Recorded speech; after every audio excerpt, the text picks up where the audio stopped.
Good evening. My name is Eric Ely, the Director of Development for Columbia Athletics. Thank you for joining us in our next Virtual C webinar. Quick programming note, we are excited to partner with the CAA for our next virtual event, August 6th at 7 p.m. Our guests will be athletes who have already competed in the Olympics, and they'll be sharing their stories with us. One final note, as always, if you have questions during today's presentation, please email them to me or Emily, and we'll be sure to get them to our panel to answer. Now to our panelists. Peter Pilling, the Campbell Family Director of Intercollegiate Athletics and Physical Education, is ending his 5th full academic year at the helm of Columbia Athletics. We are grateful for Peter's leadership during these complicated times. An added benefit is that we've discovered how good an interviewer he is through all of these virtual events. Iman Blow graduated from Columbia College in 2019. Her career as a Lion was filled with both individual and team success. In 2018, she won the individual NCAA championship in women's foil and was a member of 2 national championship teams in 2016 and 2019. In January, she was honored as the NCAA Top 10 Award winner, which recognizes former student athletes on their success on the field, in the classroom, and in the community. Iman is currently ranked 9th in the U.S. among senior fencers. Also joining us is Nadia Ike. She is a graduate at Columbia College in class of 2015. Nadia won the Mignati Award at the 2015 Columbia Varsity C Awards Banquet, which goes to the most decorated athlete through their 4 years as a Lion. Her career accolades include multiple Ivy League titles, records, and All-American finishes. Nadia qualified to represent Ghana in the 2020 Tokyo Olympics by setting the new national record of 14.33 meters in the triple jump, breaking the previous record, which she also held. Rob Pollard, Columbia College class of 2016. Rob was a 2-time All-Ivy selection during his Columbia career. In his senior campaign, he finished with a batting average of .302, including 5 home runs and 13 doubles, which earned him a spot on the All-Ivy League first team. In 2019, Rob immigrated to Israel to help Team Israel compete for the spot in the 2020 Olympics. Last, Rob Napolitano. Rob graduated from Columbia College in 2017. His career in the Ivy League saw him win an impressive 8 Ivy League championships, which included 11 All-Ivy League selections. In 2016, he became just the 2nd runner in Columbia history to post a sub 4-minute mile with a time of 3 minutes, 59 seconds. During that season, he also earned 2nd team indoor All-American status for his efforts in the 1-mile run. Due to his Puerto Rican heritage, Robin was invited to join the Puerto Rican Track and Field Federation. His personal best of 3 minutes, 37 seconds in the 1,500 meters automatically qualified him for the 2020 Olympics. I'll now hand it over to Peter, and we can hear from these exciting guests. Thank you. Awesome. Thanks, Eric. Appreciate it. It's great to have everybody on board, and thank you so much to all of you for joining this evening. This is going to be a fun conversation. I know it's a little bittersweet when you think about the fact that the opening ceremonies were last Friday, I think the 24th, and all of you would be in Tokyo right now. But we're really, really proud of each and every one of you for your accomplishments, and we want to spend the evening talking about your journey and aspirationally as we move forward to next summer and you representing your respective countries in the Olympics. Just a quick little background on Columbia Olympic history. We have an amazing element of history with our former Columbia student athletes. We've had 46 Columbia grads participate in the Olympic Games over the years. We actually had a Columbia grad participate in the first modern Olympic Games in Athens in 1896, if we roll back the clock a little bit. Our Olympic counts have been a total of 14 medals, 5 gold medals, 5 silver medals, and 4 bronze medals.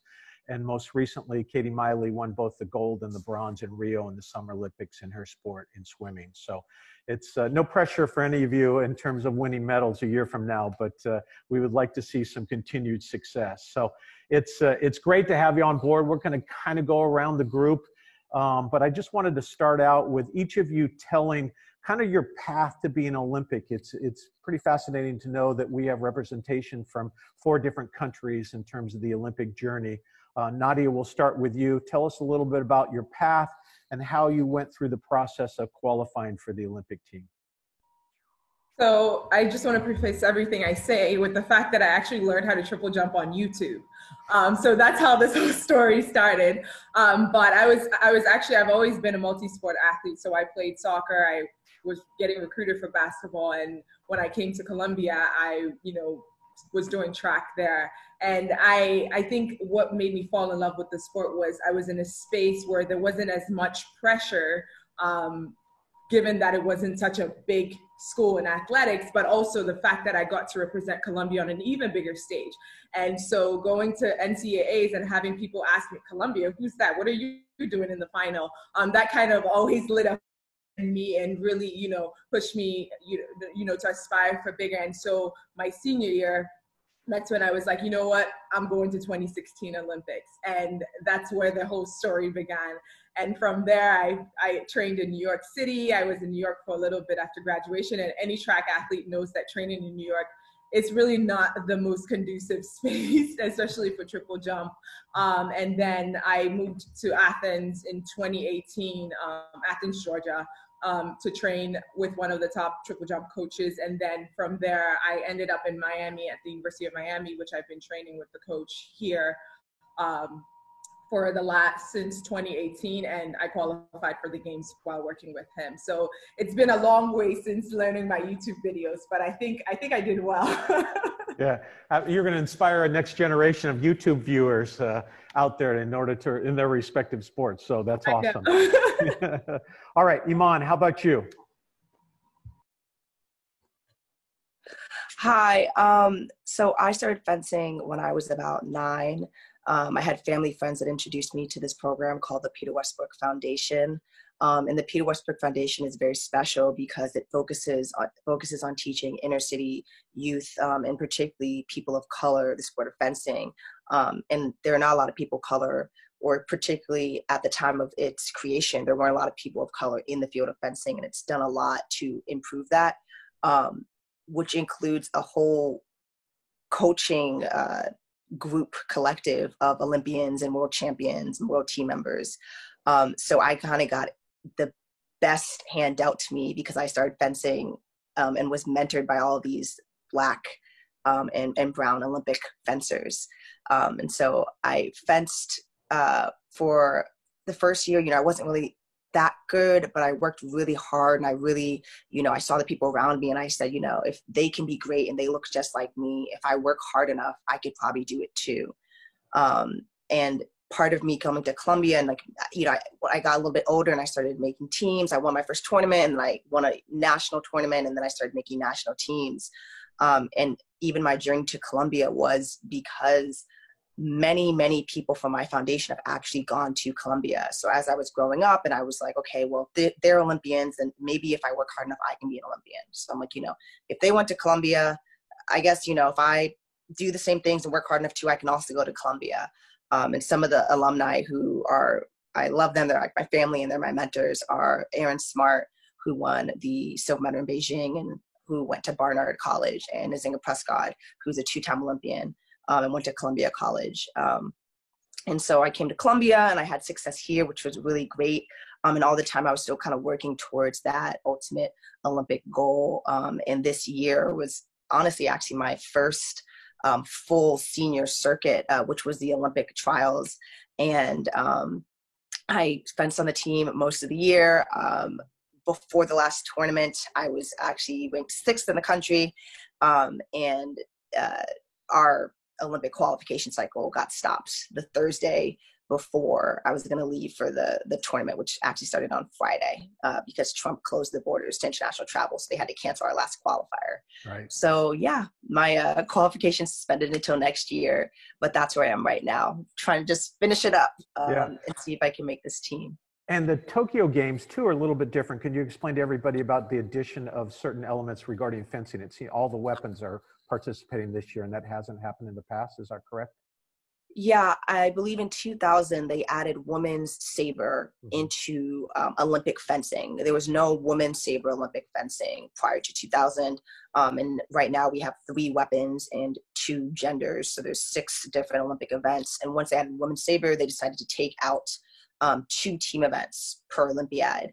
And due to the success of fencers, notably, I believe, Miles Chamley Watson, who is an Olympian, Olympic medalist. They petitioned to have all sports reinstated again. So prior to this point, every Olympiad, they were rotating out 2 teams, but now this is the first Olympic event where we have all 6 weapons represented in both individual and in team events. Right, exactly. And as I'm sure we all know, we've had a phenomenal presence in the Olympic Games with our fencers over the years. So we look forward to you qualifying and getting involved a year from now. Let's go, Rob Napolitano. Why don't you tell us a little about your journey? I know you work out with a lot of Columbia grads too that have Olympic aspirations too. I do. Kyle Merber, Johnny Grigoric, a few years older than me, but it's been great working with them, but it's been a long road to get there. My running days started on the football field and on the baseball diamond, I would say, when I was a little kid, and didn't really like running until I got into high school, and competed super well, and thankfully got recruited to Columbia. And it's funny now that I think about it, and I really think about my time and what I was doing and what my goals were. My senior year, my goal was to run at the Olympic trials. And I had gotten slightly banged up at the NCAA championship in Eugene that June with like an IT band issue. And the trials were about a month and a few weeks off, and I just didn't think I could make it. And with that, I thought, okay, I'm not really done, and I need to find out what else I can do. And I had been ranked, I think, 6th in the NCAA at that point at 1,500 meters. So there was definitely a calling that I needed to keep going. So I was lucky enough to join the New Jersey New York Track Club and a couple other Columbia alums in there as well. And throughout the years, just fine-tune my goals to be, just better and get to the Olympic Games. So I think it started off with make the Olympic trials, or probably even started off lower than that, make the USA championships on an off year, and then make the Olympic trials. And now with my allegiance change to Puerto Rico and being ranked within the top 40 in the world, the goal was just make that team. And thankfully I was put in that position this summer. Yeah. And so it's all fast forward. Yeah, that's awesome. So tell us about how you were introduced to the Puerto Rican family. Sure. Well, we have strong ties to PR. Right over my shoulder, I don't know if you can see it, but we have a PR flag hanging in the backyard. My mother's family is from there and deeply rooted. We have a residency there, spend a lot of time there. Not on the resort side of the island either. We are on the western side of the island called La Isla, which means like the countryside. And it's very deep roots and just familial. So we had that tie, and I knew it was an opportunity for a bit, but not one I fully considered really as my time competing as an American. And I was consistently ranked maybe 4th through 6th in the U.S. Mm-hmm. And I'm not entirely sure how the fencing and the baseball and the other sports work, but in track and field, it's if you were ranked in the top 48 and top 3 in your country, you receive a bid.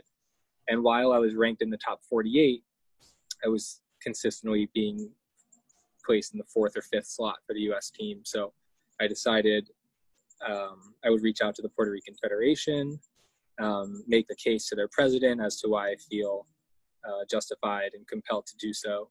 And then through the series of approvals, I made my way onto the team. Awesome. And then did you at any point have to go through a time trials, or was just your time good enough for you to qualify? Time was good enough. Time was definitely good enough. I think through the few races into the indoor season, I took the 1,500 meter record and the 1 mile record and the 1,000 record for Puerto Rico. So you were like manna from heaven for the Puerto Rican track coach, I suspect, right? Yeah. He was pretty excited to see you come on board. All right, awesome. We'll get into that. All right, Rob, you have a very similar story around baseball, and it was kind of one of those introductions to a national team. Go ahead, and why don't you share your story with everybody? Yeah, so my whole life I played baseball. My dad was a college coach, so I grew up around the game. Everybody says no ball in the house, but the rule in the house was try to break the window. I was always playing. I can't remember a time that I didn't play. my dad was my high school baseball coach.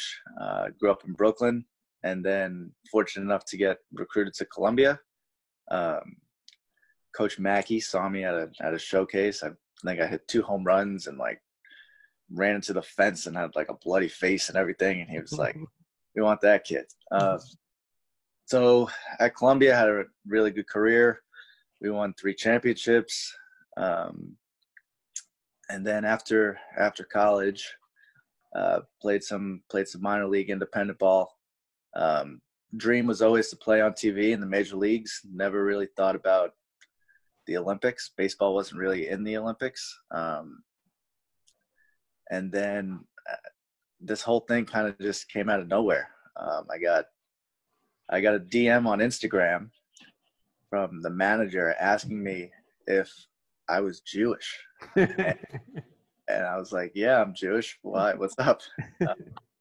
And he asked if I wanted to make Aliyah, go over to Israel and get my citizenship to help this team try to qualify for the Olympics in Bulgaria. Wow. Like, yeah, sure, why not? This sounds pretty cool. We ended up going out and winning 4 tournaments and qualifying for the Olympics as one of 6 countries, and it's been wild. Yeah. So you guys, as I read up a little bit, you guys were considered to some degree a long shot in terms of, because it was one spot basically came out of Europe. Is that what it kind of worked down to, or was it? Yep. One team came out of Europe.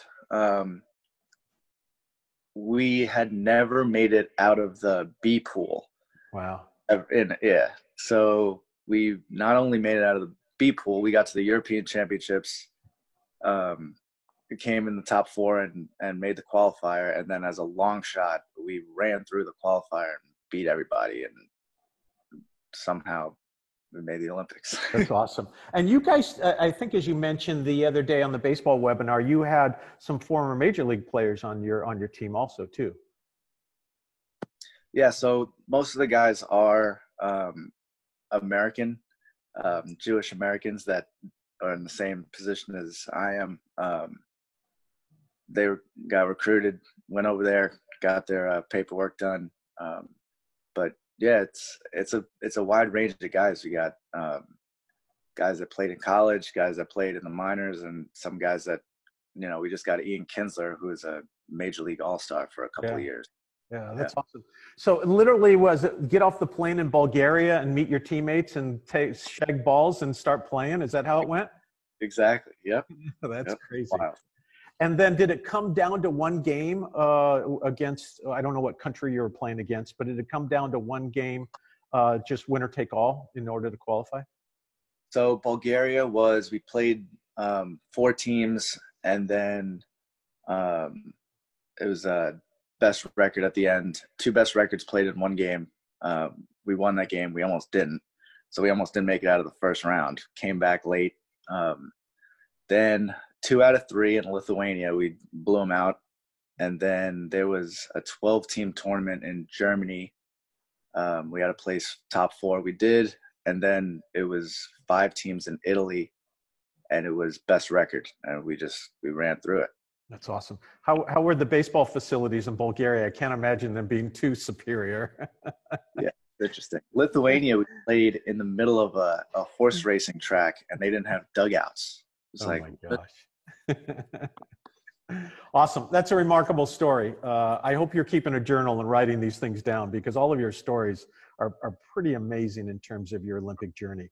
So let's shift gears. Obviously, in a perfect world, you'd all be in Tokyo right now and competing or preparing to compete. But now we're not. We're in the middle of this pandemic. And so let's go around the horn. Nadia, tell us what you're doing, how you're trying to continue to maintain preparation, training. Just what are some of the obstacles you're dealing with during this pandemic? Yeah, so I think initially for me, there was a bit of shock, with everything going on, and then the games being postponed and all of that, and really trying to figure out, okay, how do I navigate the rest of my season? But that being said, after a couple of months in quarantine, I've been able to get a different perspective and more of gratitude about the situation right now. And I think for me right now, as mature as I'm getting in the sport, it's really an opportunity to take a step back and do some of the things I haven't gotten a chance to do. So take care of myself in ways that I haven't gotten a chance to take care of myself. This is the first year since I was 18 years old that I haven't competed through the summer, basically. And so, I mean, that's 10 years, almost 10 years now doing that. So for once, I get to heal, I get to focus on me. So I've been, I mean, when we initially got into quarantine, I had to train using the gym in my apartment and, you know, improvise in the ways that I could. But now that the parks are open, I get to go outside and run a little bit here and there. But more than anything, it's just being grateful for the opportunity to slow down and really take my time to heal and, you know, get ready for next year. And I think I'm a firm believer in the universe and, you know, our purpose. And I think that, you know, it's meant to happen for a reason, and it's only going to be better for me next year, you know, having this break. So yeah, that's awesome. Good for you. So Nadia, what would you like? Are you reading books, or are you just in terms of just your well-being, or what's an example of something you're doing to take? Obviously, you're not training to the degree you may have in the past, but what would be something that you wanted to share with those people on the call, on the webinar tonight, that would be interesting, a little bit out of the box, rather than just the norm of jumping and training? So actually, being a Columbia athlete prepared me for this lifestyle. So I actually work full time, and I also work on a consultant basis for the law school at University of Miami. And I'm also working on various projects to really help athletes maximize the opportunity that they've been given and really rebrand themselves and give them opportunities beyond the sport in similar ways that Columbia did for me. And so that's a project that it's been my aspiration for the longest time. And for once, I actually get the moment to really focus on that. And while other athletes are facing what I'm facing and really questioning the future of their sport and the future of their career, it's really a time for me to focus on that and figure out how can we serve athletes better in the industry. And so those are some of the things that I'm doing, but I'm booked and busy for sure. Good. And as I recall, you started a foundation and did some work back in Ghana too. So why don't you share a little bit of that with the group? Yes. So basically, when I was at Columbia, I actually did some work in Ghana where using sports as a means to provide young girls with an opportunity for mentorship, giving them the resources that they need. Because at the end of the day, in my time at Columbia, what has become clear to me is that sports is currency, and beyond the fact that it does generate revenue, on a bigger scale, it has the ability to make impact and really drive change. And unfortunately, Africans and in Ghana had a limited idea of what sports can do. And so for me as an African woman in this space, it was really important for me to really use my platform to create opportunities for people that may be just like me, and really giving them an opportunity to use sports as a way to propel themselves in education and their career. And so that's some of what I was doing while I was at Columbia. And then I was able to raise about $30,000 worth of, resources to help some of the schools that I worked with. And that has kind of evolved now that I've had a little bit more experience, and I'm really thinking about, on a bigger scale, on a global scale, how can we support athletes in a real fundamental way? How can we build a system that really supports the development of athletes, whether it's for the Olympics, whether it's a collegiate athlete? How are we really giving athletes an opportunity to really maximize the moment and maximize what they have? Yeah, that's awesome.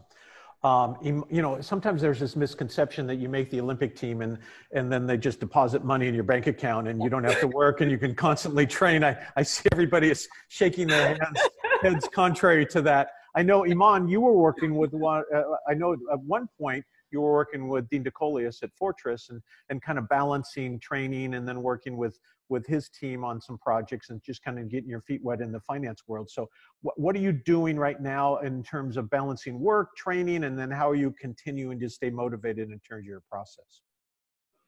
Yeah, so fencing is a group sport, I guess you would say, because you can't fence by yourself. So when the tournament got shut down and then the quarantine began, or the social distance, I think particularly for fencers, because we had our qualifiers internationally too, as soon as those borders shut, people stopped going to practice, because the idea was, if you get sick, you won't be able to compete. So everyone's like, okay, I just need to make sure that, I have limited contact in case that, for some reason, from some miracle, there would have been a tournament between, March and in the future. But that turned out not to be the case. Quarantine got a lot more intense. And so I kind of shifted from going to practice. I would do classes 4 times a week, lessons 3 times a week. I was training with my trainer 4 times a week. And like you said, I was working an internship 3 times a week. It was a complicated schedule, but it had, I had my slots each day. It was like 3 to 4, 2 to 4 things per day. And then I kind of switched to doing Zoom workouts with my trainer. I did a couple of Zoom fencing classes, which really is just the footwork and the target practice component. Because again, we can't get all dressed up and actually compete with other people. But right now, for fencing, they've decided that they will hold the qualifiers that they stopped when the quarantine began next year. Got it. So the qualifier I was supposed to do in March, I'm now actually doing next March in 2021, which is a very long time from now. And they might do some preliminary tournaments that don't count, which is a very interesting concept, because for all of my life, or for the past at least 10 years, all of the tournaments that I've done have been qualification events for some sort of team, whether it's, the basically like the junior national team, senior national team, whatever it is, or, NCAA championships. Every event you've done has been to qualify for something else. So it's kind of this interesting area where we might have international championships and World Cups that are just for fun. I don't know, but yeah. So right now I've kind of been spending my time between doing a lot of working out and trying to make sure that I stay in physical shape, doing a lot of mental training to make sure that when I go back in a tournament, there's nothing that mentally holds me back from just performing my best. And I've been doing a lot of work with community engagement and education and access and representation. I started a company, I guess you'd say, or an organization called the Aspire to Inspire Initiative. And I've done several projects in those areas, which have been really exciting. That's awesome. Good for you. So just for clarification person, you had accumulated a series of points through the qualifications. They basically hit pause, and then at some point they'll stop back up with the remaining qualifications, and then that'll dictate who makes the team. Am I reading that correctly? Yes, the points have paused until that same tournament that was supposed to happens next year. There might be some other tournaments going on, just because, particularly for fencing, it would be a little bit unreasonable if they can prevent us having to go from not fencing for a year to having to do a qualification event, where there's all these different variables and you haven't been fencing people. So they're trying to hold just tournaments that you can get used to fencing a tournament again before you have to do that qualification event. Right, exactly. Okay, well, that's awesome. Great. Rob Napolitano, what are you doing to maintain your Olympic level? I know you're running, and it seems like you have a sport that is conducive, at least if nothing else, to social distancing. It is. There was a time where we did take off.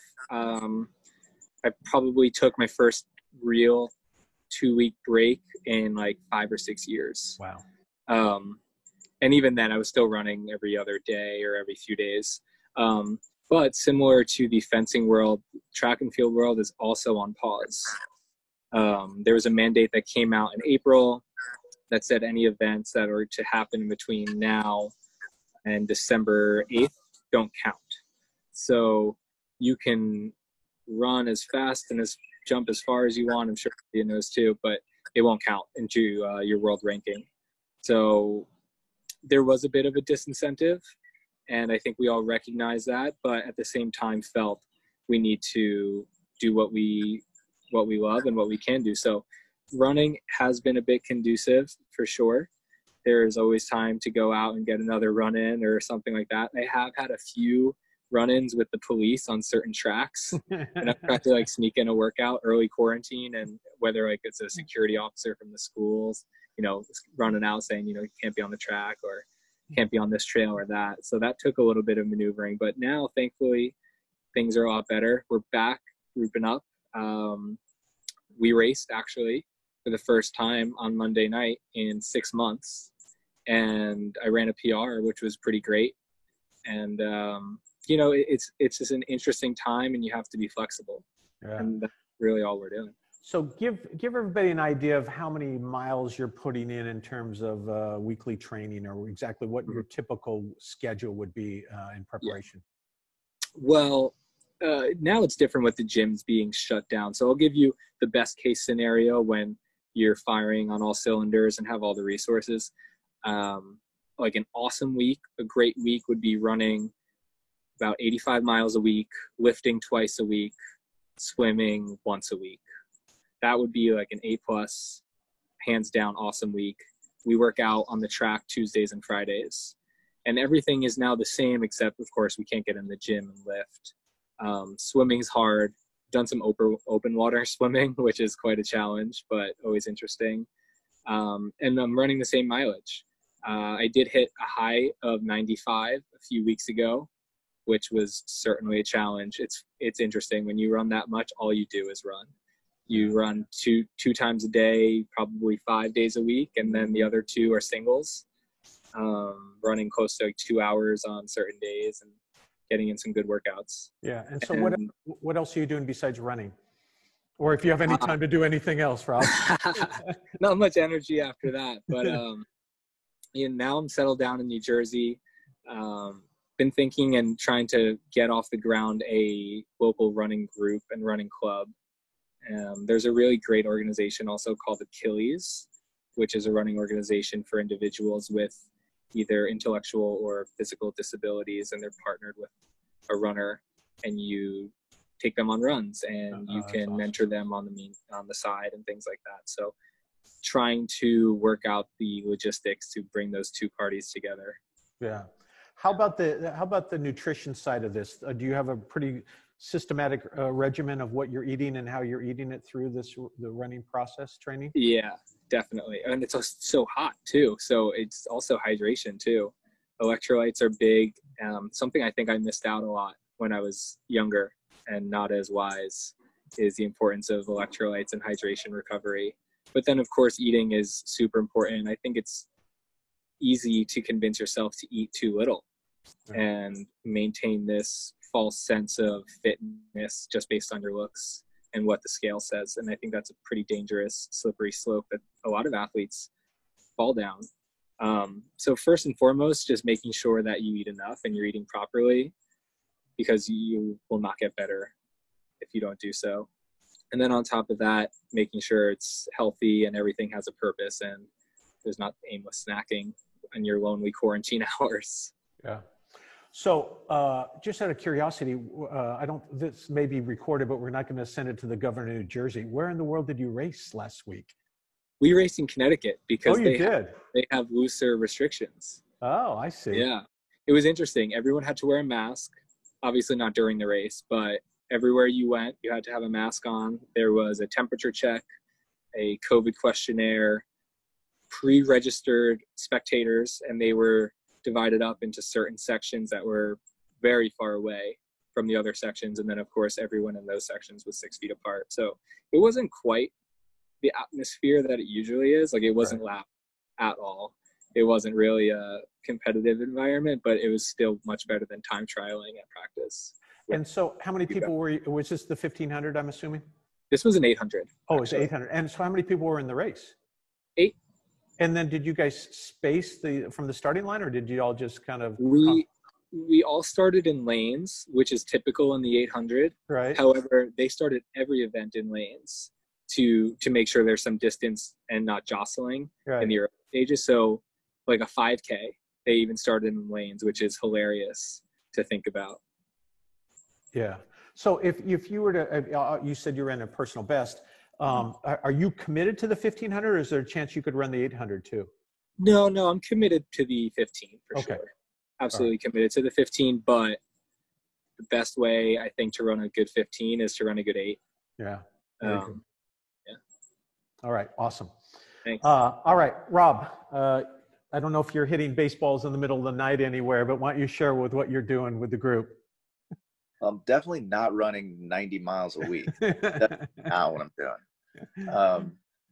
But a buddy of mine had a key to a gym, and we would go in late at night. I was going as often as he went. You know, that was part of the struggle, was that I wasn't able to be on my own time So I had to be flexible. And whenever I got the text, I was, all right, let's go. We're getting after it now. However, I could close up on my own, which was nice. So I could stay as long as I needed to on the back end. Swinging the bat a lot, studying a lot of video. I think that's been really, really good.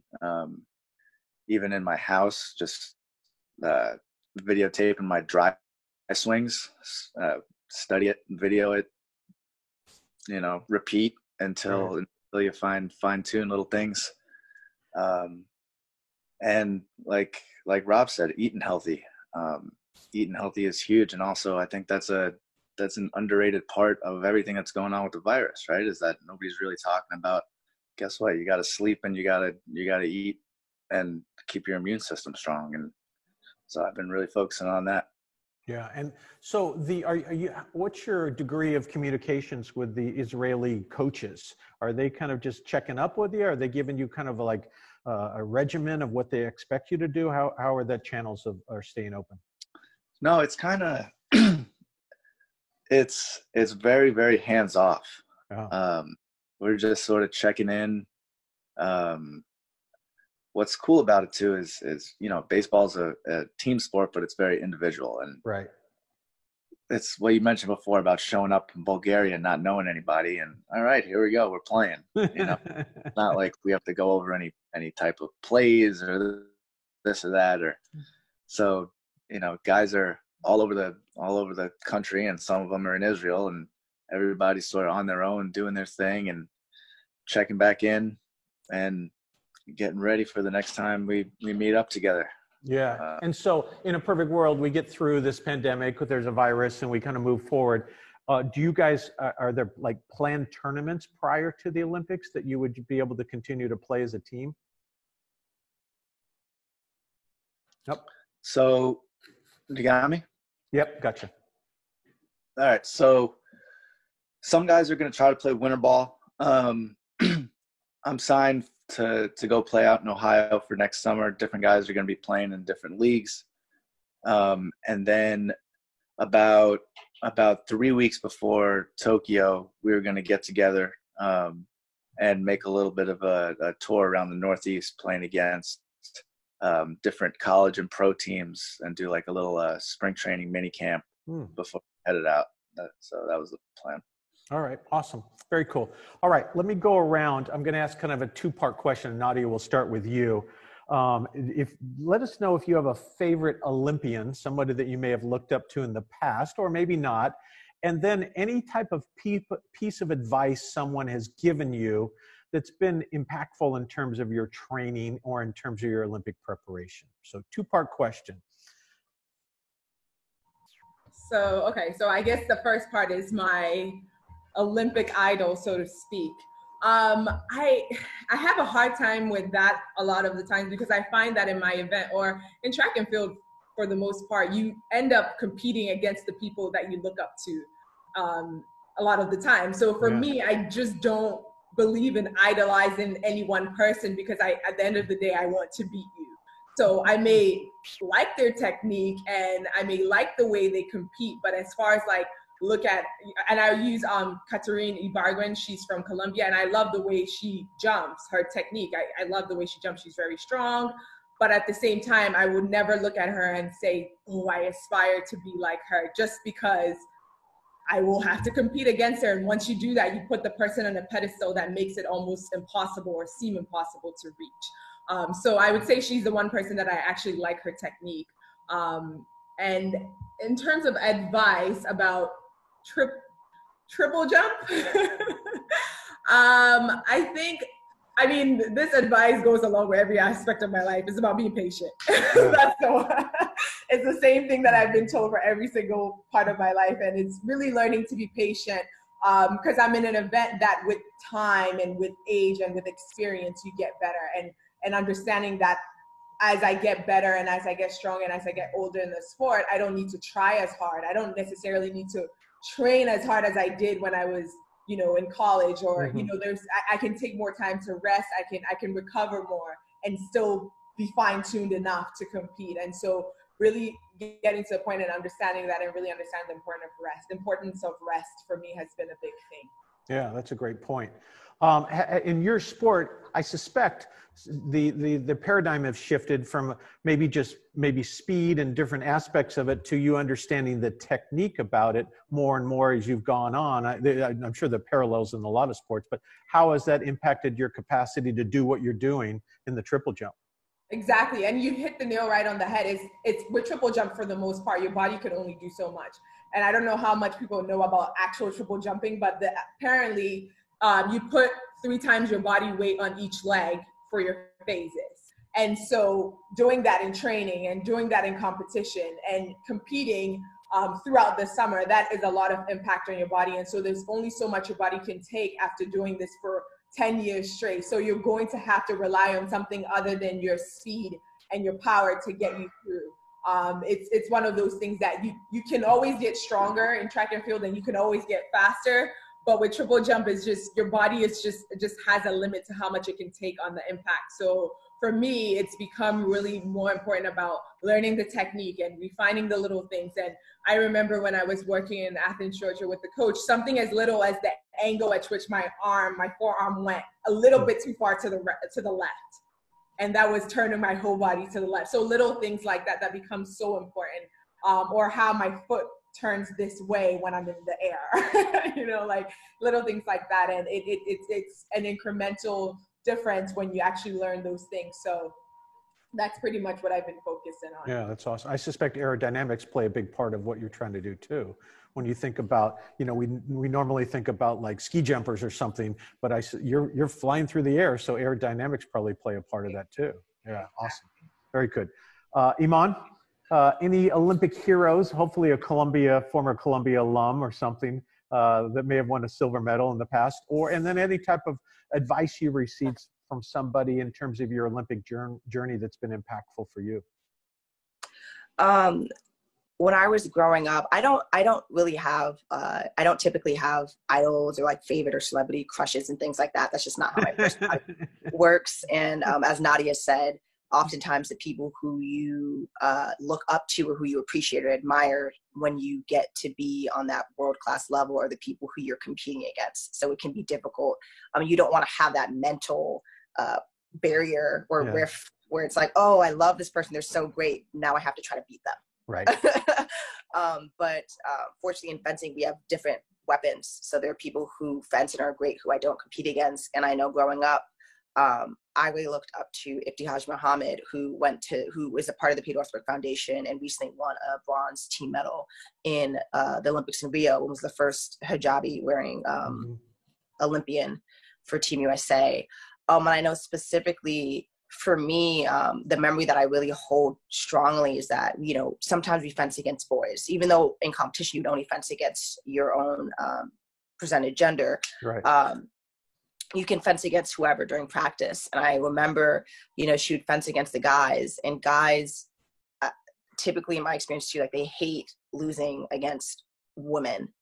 And I remember her fencing this guy, and he was like lashing out and getting so angry, and like, she did not falter. She did not pause. She didn't stop yelling. There's a lot of, in fencing, when you hit, just kind of like in karate, you can like yell, you can exclaim. And I just remember looking at that, and in my experience as a woman and a fencer, a lot of times we are regulated way more highly than men are. We are told to be quiet more. We are told that we're, acting out of line more. And like men do, they do like extreme and like, absurd celebrations and extreme behavior towards referees, but the referees just take it and they let them behave as they want. And as a woman, if you yell too much or too loud, or you look a certain way at the referee, like they might challenge you and try to chastise you for that.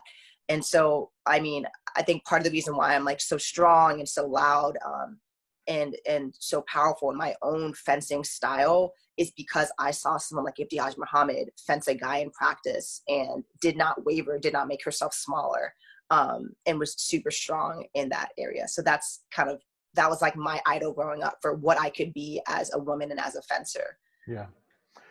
As I recall, when you won the national championships at the NCAA, you were a little loud too when you finally scored that last point. So I don't know. Maybe I don't recall. I don't know. Maybe I might have been. All right, Rob, any running idols, any Olympians there, and then any type of advice that anybody's given to you that's been impactful or meaningful? Yeah. I absolutely agree with Nadia and Iman about idolizing people who are in your present and who are your competitors, but you could always just go back into history and find someone who is no longer competing, or in my case, not really alive, actually. Yeah. You're not like Steve Prefontaine. You're not going to go that far back, are you? I am. Absolutely. Oh, okay. Very good.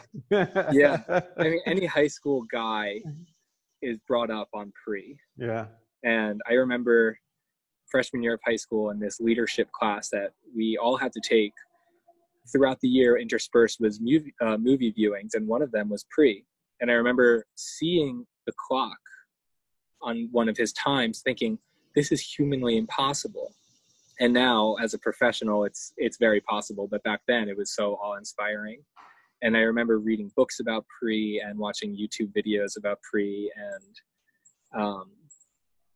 just being so engrossed with his life, because he was great on the track, obviously, but he did so many awesome things for his community. Right. And for children, inmates, everything. He was a really all-around great guy. And I remember reading this book and comparing, Steve's times at, whatever age he was to my times at that age. And I remember one day thinking, oh my God, I'm faster than pre. When I was like 15 or something. And of course, it wasn't his specialty distance, but still it was something that really inspired me and something that made me keep going. And his racing style is not seen today in track and field. It is a very sit and kick world that we live in on the track, whereas when pre was running, he was all out from the gun, didn't care what anyone else was doing, was always up the front, and there was no lollygagging. Today we're a lot different, but I just thought that was super inspiring. Yeah, absolutely. And I have gotten infinite amounts of advice from people, family, mentors, coaches, lawyers, and they all say the same thing, but the most impactful one was speaking to my dad at one point when I was wavering, whether I should continue down this road or not. And it was super simple, and it's what everyone said, but to hear him say it was most important. He just said, don't stop, because when you stop, you won't be able to start again. And that was about 3 years ago. Wow. And I haven't really looked back. Yeah, that's awesome. That's awesome. All right, I'm going to digress on the side a little bit. When you broke the tape to break a 4-minute mile, obviously this is a pinnacle that we're all aware of, and you looked up at the clock. What were you thinking? I was in disbelief for sure. I tended not to celebrate too much in college outside of like a few major wins, but that was like the first one I think ever, and I think that broke my mold a little bit, where I really celebrated. I remember actually jumping up and down, and I cried. I cried a lot actually, because it was so overwhelming. Yeah, that was an awesome moment. I had my family there. They came out. I had an extended family. I had some neighbors. It was awesome. That's great. It was very overwhelming. No, congratulations. Remarkable. Thank All you. right, Rob, take us home. Any type of milestone. I will note that in 1984, my wife and I were living in Los Angeles at the time, and we went to the Olympics in '84.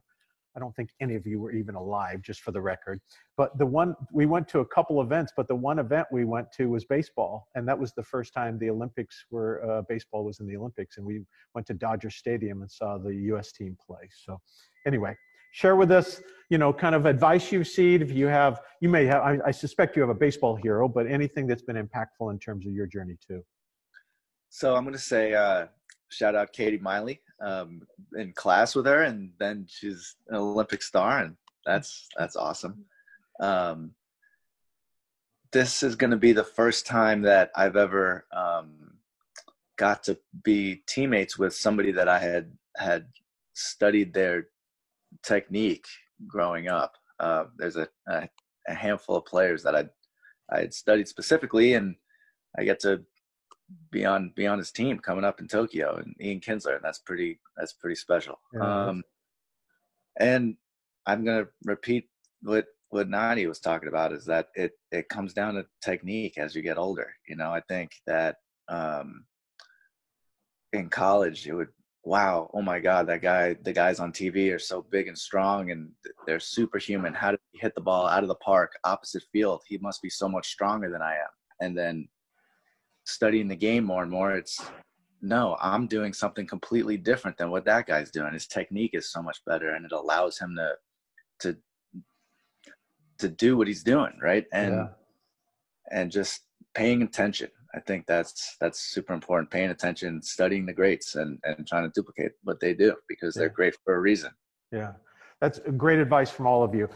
We have about 9 minutes left. We're gonna bang through a few final questions, but I just want to ask if there's some experience you had at Columbia, whether it be academically or athletically, or something a coach or a professor may have said that's resonated with you through your Olympic journey.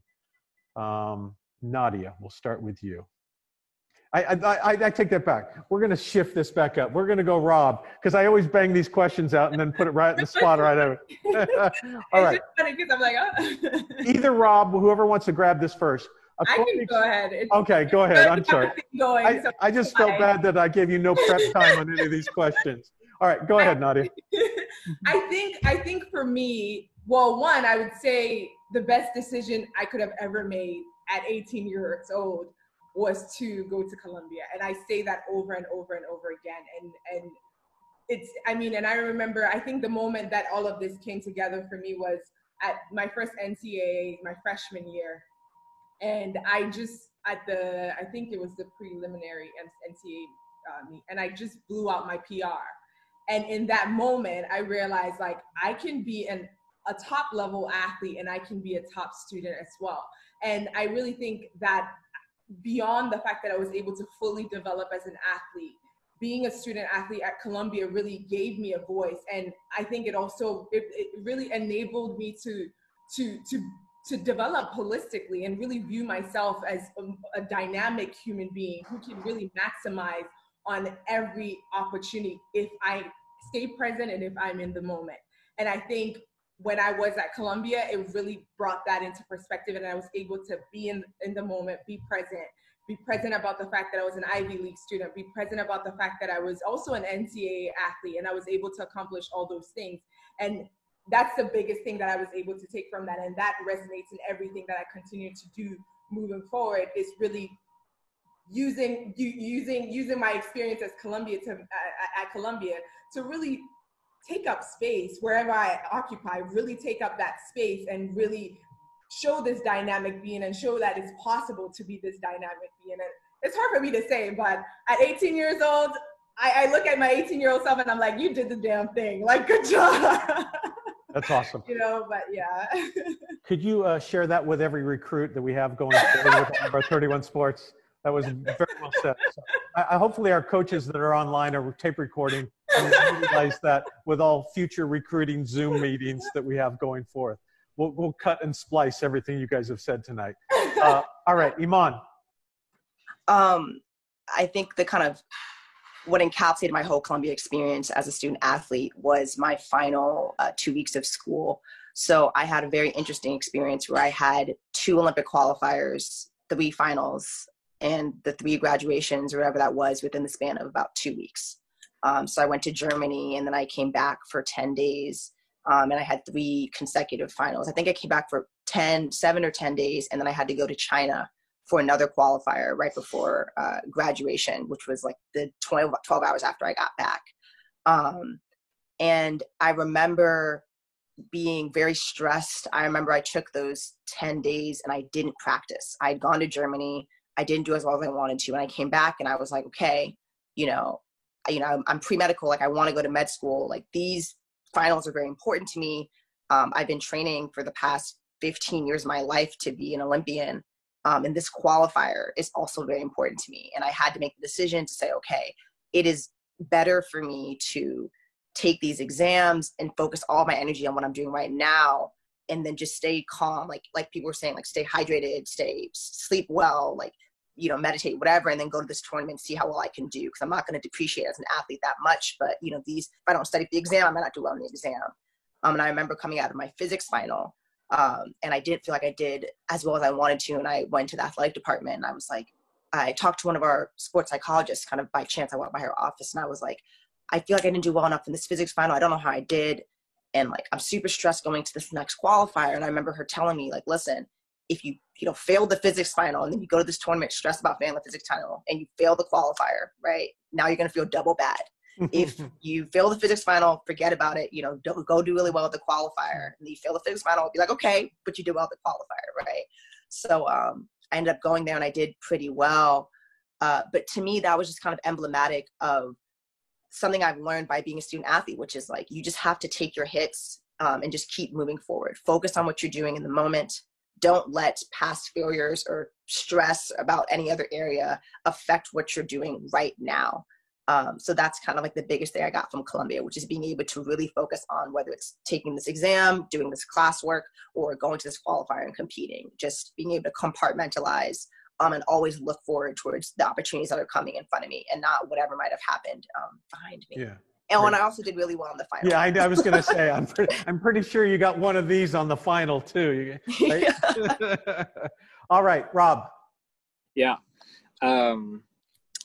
I think, Nadia and Aman have made great points so far, ones that I absolutely echo. I think the biggest thing that I would just add from my personal experience under track and field and under Dan Ireland and the staff I worked with is, while it was important to be a good athlete and a good student, it was also a mission of theirs to make sure that we were growing as individuals and as humans and being good people and prioritizing ourselves and our work ethic outside of both the classroom and the track. They stood for morality, they stood for honesty, they stood for everything that was right and kept pushing us to take what we learned at practice and develop it and implement it into our daily lives.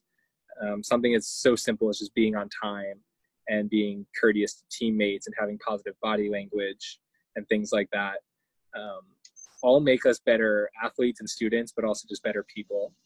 And then, of course, as I've gotten older and farther away from the university, physically, seeing the support that it still offers, and moments like this, being able to sit here and network and talk with everybody and rehash. And I'm sure everyone has been going through some old memories as we sit here and rack our brains. So Columbia has been incredibly special, both in the moment and after.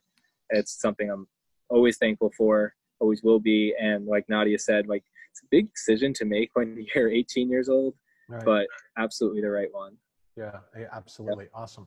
Very well said. Thank you. All right, Rob, take us home. And then I got one other round of quick questions we're going to have to bang through here. So take your time, but just bring us home on this one. On my recruiting visit, when I met Coach Beretti, at 18 years old or whatever, I was not somebody that could make up my mind easily. And I committed on the visit after meeting him, and my parents almost fell on the floor. Like, what? That's so unlike you. But it was just so clear. He is the best leader of men I've ever been around in my life. We had an unbelievable culture. He just taught us how to win, and it wasn't by sort of, trying to win championships, so to speak. It was about winning the moment and winning an inning, winning a pitch, winning the day of practice, win that rep. And over time, the more reps you win, the more pitches you win, the more innings you win. There you go. You're at the end of the day, or at the end of the season, we won a lot of championships. And that sort of carried into pro ball. And then I think that was something that our Israeli team had. We're a bunch of veteran guys, and we just sort of handled adversity, showed up, didn't know each other, but it was, hey, we're gonna compete pitch to pitch, and it worked out for us. That's awesome. That's remarkable. You guys are incredible individuals. All right, real quick, we're gonna fire around. Go-to song that prepares you for competition. Okay, Nadia. So I'm big on Afro beats. I'm big on my Ghana and like go hard for Ghana. But Shatta Wale is like my biggest guy to go to get pumped up. And one of my favorite songs from her is called Too Ugly. But when I need to get hype and get going, that's my go-to song. All right, excellent. Iman? I'm going to say Finito. I think it's by Chief Keef. I don't know. I wouldn't listen to it on a normal day, but when I have to get in the zone and really focus on kind of terminating somebody, I will listen to those vibes in that specific setting. All right, very good. All right, Rob, go-to song. I go the other way. I love rock and roll music in my like daily life, but when it comes to track, I go to like classical piano music, Wow, spa music to just lower myself in terms of like excitement. Because if I'm just too pumped up and go out way too hard, it's just a long way to the finish line. all right, very good. Way to go cultural on us, Rob. Very nice. All right, Rob, walk-up baseball song? I don't know about walk-up song, but or walk-off song, right? yeah, exactly. Yes. Popping champagne at the end of when we qualified, jumping on each other. We were listening to Omar Adem from Israel. All Hebrew. I don't know what the heck they were saying, but it was pop. It was awesome. All right, we all have a little homework subject for each of us to find out what they were saying on that one. All right, we're out of time. I just want to thank all of you. This has been a remarkable time to spend with you. Each of you represent the core values of what we desire all of our student athletes to adhere to and to represent. The characteristics that you described are what we want to accomplish with all of our student athletes. And you're remarkable individuals. We are so proud of you. We're thankful that you are representing Columbia. We know you'll always be part of our Columbia family. We wish you all the best as you move forward in terms of your Olympic journey. On a personal note, I think Lisa Carnoy and I will be in Japan a year from now, so we'll be rooting all of you on, and we want to see you compete representing your respective countries. So again, thank you to each of us. Eric, any closing thoughts that you want to add? I just want to echo Peter's thoughts that you are all so incredible among such an incredible group of student athletes that we have competing at Columbia and have had competing at Columbia for a long time. I just want to thank you all. You're incredible. We'll be following you, watching you. Thank you for sharing your stories with us. And lastly, I just want to remind everybody that we'll be doing this again next Thursday. We usually go every other Thursday.